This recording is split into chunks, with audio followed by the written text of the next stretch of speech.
Hello friends, welcome to facts. So dear friends, क्या आप लोग को पता है कि भगवान श्री कृष्ण ने द्वापर युग में ही कलयुग का वर्णन कर दिया था कि कलयुग में लोगों का जीवन कैसा होगा। दोस्तों, इस कहानी में हम कलयुग की वो 5 बातें प्रस्तुत करेंगे जो भगवान श्री कृष्ण ने पांडवों को बताई थी, और उस 5 बातों से सीख लेकर हम अपने जीवन में कुछ आवश्यक बदलाव लाने की कोशिश जरूर करेंगे। तो दोस्तों, आइए जानते हैं उस कथा के बारे में। कहानी की शुरुआत होती है जुए में छल से सब कुछ हारने के बाद जब पांडव वन में जा रहे थे, तभी सहदेव ने भगवान श्री कृष्ण को जंगल में देखा और उनसे पूछा कि हे योगेश्वर, हमने तो ऐसा कोई बड़ा पाप नहीं किया, फिर भी हमें इतना बड़ा दंड क्यों? तब श्री कृष्ण ने कहा, प्रिय सहदेव, द्वापर युग अपने अंतिम चरण पर है और ये सब कुछ जो भी हो रहा है ये आने वाले कलयुग का ही प्रभाव है। इस पर युधिष्ठिर ने आश्चर्य से भगवान श्री कृष्ण से पूछा कि हे वासुदेव, कलयुग तो अभी भी आया ही नहीं है और उसका इतना भयंकर परिणाम क्यों? जब कलयुग आरंभ हो जाएगा तब क्या होगा? भगवान श्री कृष्ण ने कहा, आप सभी भाई वन में जाए और वहाँ जो कुछ भी दिखे आकर मुझे विस्तार से बताना होगा। उसी आधार पर मैं आपको कलयुग की गति के बारे में बताऊंगा। भगवान श्री कृष्ण के ऐसा कहने पर पांचों भाई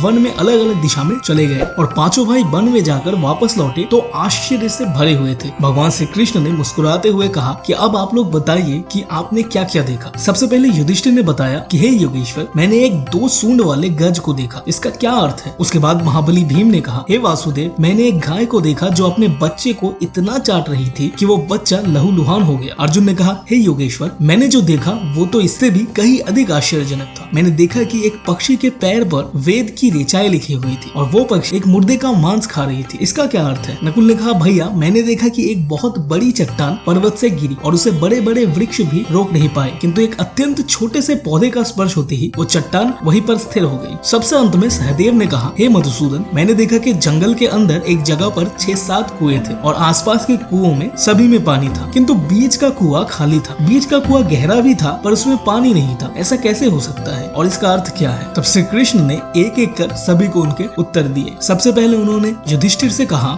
2 सूंड वाले गज का मतलब? श्री कृष्ण ने कहा, इसका अर्थ ये है कि कलयुग में ऐसे लोगों का राज्य होगा जो दोनों ओर से शोषण करेंगे, बोलेंगे कुछ और करेंगे कुछ और, मन में कुछ और होगा और कर्म कुछ और होंगे, ऐसे ही लोगों का राज्य होगा। उसके बाद महाबली भीम का उत्तर देते हुए उन्होंने कहा, इसका अर्थ ये है कि कलयुग का मनुष्य अपने बच्चों को आवश्यकता से ज्यादा लाड़ प्यार करेगा। उनकी अपने संतानों के प्रति माया और ममता इतनी बढ़ जाएगी कि उनके संतानों को अपने विकास का अवसर ही नहीं मिलेगा। कलयुग में माता पिता अपनी संतानों को परिवार की मोह माया में बांध कर रखेंगे, जिसके कारण उनका घर बर्बाद हो जाएगा। अगर किसी दूसरे का बेटा घर छोड़कर साधु बनेगा तो हजारों व्यक्ति उनके दर्शन करेंगे, किंतु यदि अपना ही बेटा साधु बनता है तो रोएंगे कि मेरे बेटे का क्या होगा, उसने ये क्या कर लिया। और माता पिता की इसी ममता उसे मोह माया और परिवार में ही बांध कर रखेगी और उसका जीवन वही खत्म हो जाएगा। अंत में बेचारा अनाथ होकर मरेगा। अर्जुन का उत्तर देते हुए श्री कृष्ण जी ने कहा कि कलयुग में ऐसे लोग होंगे जो बड़े ज्ञानी और ध्यानी कहलाएंगे। वे ज्ञान की चर्चा तो करेंगे लेकिन उनके आचरण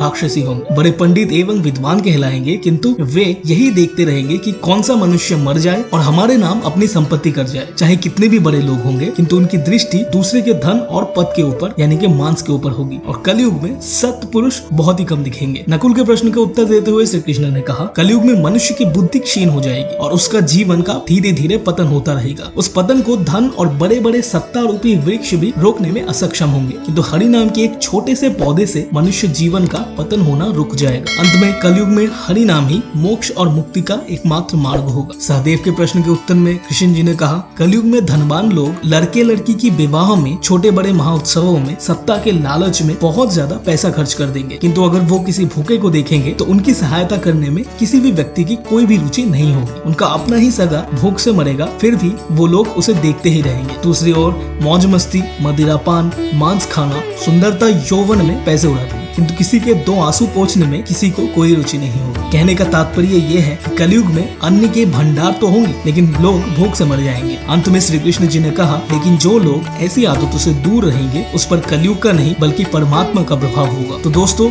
ये थे कलयुग के 5 ऐसे सत्य जो भगवान श्री कृष्ण ने पांडवों को द्वापर युग में ही बता दिया था। आप पाएंगे कि कलयुग के प्रभाव से ही सभी अवगुण हमारे अंदर है, लेकिन इस कहानी के माध्यम से कुछ सीख लेकर हमें अपने जीवन में आवश्यक बदलाव लाना चाहिए ताकि हमारे जीवन में कलयुग का नहीं बल्कि परमात्मा का प्रभाव। जय श्री कृष्ण। कमेंट्स में हमें अपनी राय जरूर दें। वीडियो पसंद आए तो वीडियो को लाइक करके अपने फ्रेंड्स के बीच शेयर करें। चैनल को सब्सक्राइब करके हमारा हौसला जरूर बढ़ाएं। Thank you for watching this video. मिलते हैं नेक्स्ट वीडियो में, तब तक के लिए स्टे फिट एंड